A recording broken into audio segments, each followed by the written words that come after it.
All right, how's everyone doing? I'm Rich CELENZA. Thanks for checking out my channel. I'm actually in Orlando International Airport. Right there is Gate A, actually. I'm gonna do a little spin here for you to give you an idea what it looks like here. This is one of my favorite airports in the entire country. I fly out of it the most, obviously, because I live in Orlando. But besides that, I believe it is one of the simplest airports to navigate through. It really comes down to gates A and B. You have one side A, one side B. There's a C, but most likely you're not going to be involved. So I'll take you through the ticket area real quick to kind of show you what A looks like. There's a new Starbucks, actually. But yeah, this airport is so simple to navigate through. It's very, even when you get dropped off, you can obviously use curbside, or even when you come in just to check in, it's very easy, very clean, very fast. There's just a lot of kids running around, which, because it's Orlando, I like kids, so I'm fine with that. But here's the ticketing. I'll show you very quickly. I'm not going to start listing every airline in ticket A, and I'll kind of take you through B. But here's A. For the most part, when I take A, it's Southwest for me. And then when I'm on the other side, B, which I just checked in, it's kind of Delta and some others. Here's the other side. But it is very simple. So you have A, B, and then you have the Hyatt Hotel in the middle. Well, it's actually, the hotel kind of surrounds it, I should say.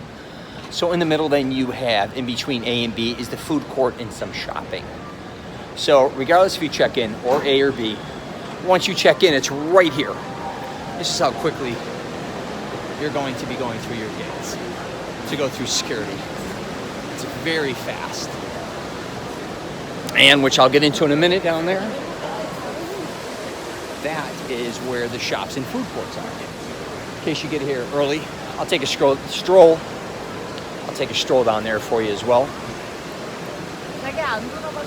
And if you love Disney like most people do, or Universal Studios, or even SeaWorld, or any of those type of, those tourist attractions, this airport is geared around that. So there's the Hyatt. I'll give you a kind of a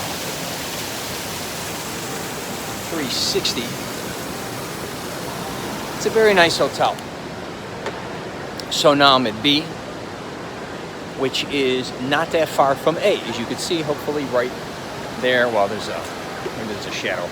They are not far from one another. So even if you blow it hypothetically and go in the wrong gate area, like you get dropped off or even picked up, they're not far from one another. The one thing I would tell people is, one is when you're going to park. It's only $20 a day to park, which is pretty reasonable for an international airport. But a lot of times people park on A, then when they land, they're in B, or vice versa, and they think their car was stolen. So just make sure when you do park, because they're identical parking lots, they look identical, make sure you remember A or B. So let's walk through B here real quick. Kind of give you an idea what that looks like. And again, flying in and out of Orlando, I think is, because the weather for the most part is always nice. There's not a ton of delays, unless there's rain, obviously. But here is B, and I think it's 80 degrees out, and we're in February, which is pretty amazing. So here is B, what B looks like. Actually, I'll spin it around, kind of show you that one first.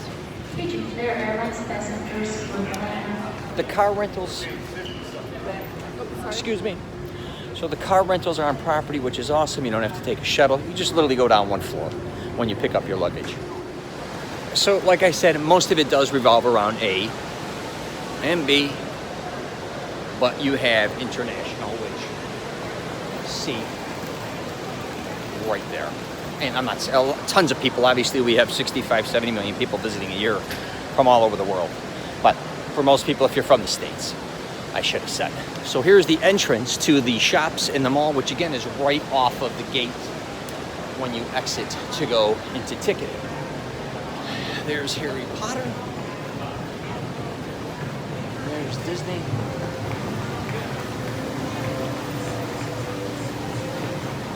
Yeah.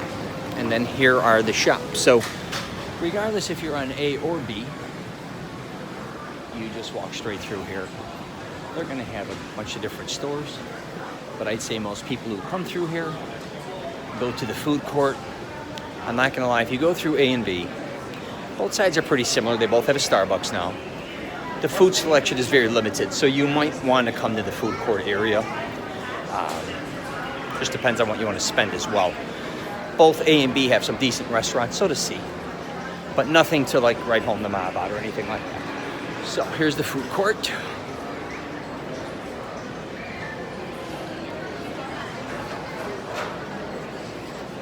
Just typical food court food. Then they got a Ron John surf shop. They have some sunglasses shops. Johnston and Murray, Sound Balance. So this is the B side. This guy running his ass off.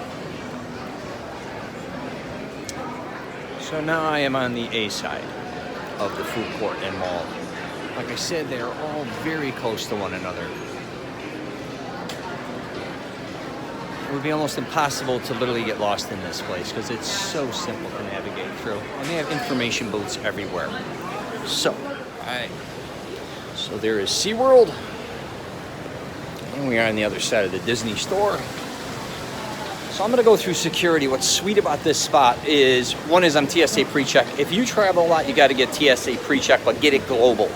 Don't even get it just in the US. It's basically the same price, except you get to travel globally without having to go through a lot of customs. At least in the United States. That doesn't mean when you go to other countries. It's just a lot faster having a global card. So I'm going to kind of give you an idea where you check in, which is really simple if you have TSA pre or just in general. See, for instance, gate 70 through 129. What are the other ones? I can't remember. But I'm going to check in here. Then I'm going to show you the monorail, which takes you right literally to your gate. It's so fast here and so sweet. All right, I just basically went through security in about 3 minutes with TSA pre-check and having global. I don't have to take off any of my clothes. I have a bag. I don't have to take anything out of my bag. So if you're traveling a lot, definitely keep in mind getting TSA pre-check and global. So when you go through security, which is right there in Orlando, you basically have these gates and you have this one. Just make sure you go through the correct ones. If you accidentally go through the wrong one and you have to come back out, a lot of times they block you. They don't let you just walk over and go to the other gates. You got to go through security all over again. So be aware of that. Make sure you go to the right monorail. This is literally how easy this airport is. You either walk through A and B, and this monorail is going to take you exactly, basically, to your gate, or at least close to it. Here it is.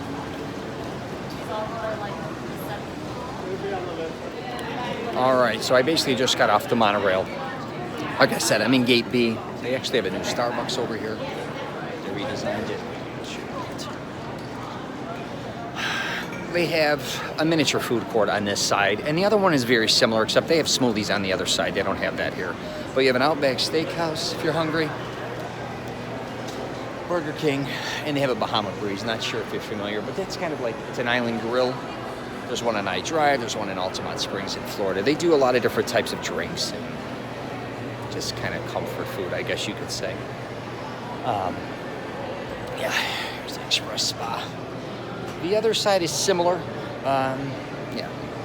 Anyways, the reason I honestly love this airport so much is the speed. On the average, if I get dropped off, I'm probably at my gate in 10 to 12 minutes. That's how fast you can navigate through Orlando, Florida's airport if you have TSA pre-check. And it depends on the lines too, even though I'm Gold Medallion, I get to check in very quickly in my bags, but regardless, even if you do curbside, for the most part, unless you catch one of those waves where there's hundreds of people coming in and out, that's a different story. But today I even had a park. By the time I parked, walked in, did this video, went through security at my gate, I'm still at 25 minutes, which if you get a chance, subscribe to my channel. I'm always going to be posting unique places I go to or trying to show people how to do things like this. Also do it affordably. That includes restaurants. What else do I do? Gyms, coffee houses, all different places I go to. Also, we have a Facebook page out there. We have a LinkedIn, Twitter. There as well. We got Instagram, and I have a program out called Mastering Self-Confidence as well. So if you get a chance, check that out as well. All right. Take care, and if you're traveling, safe travels.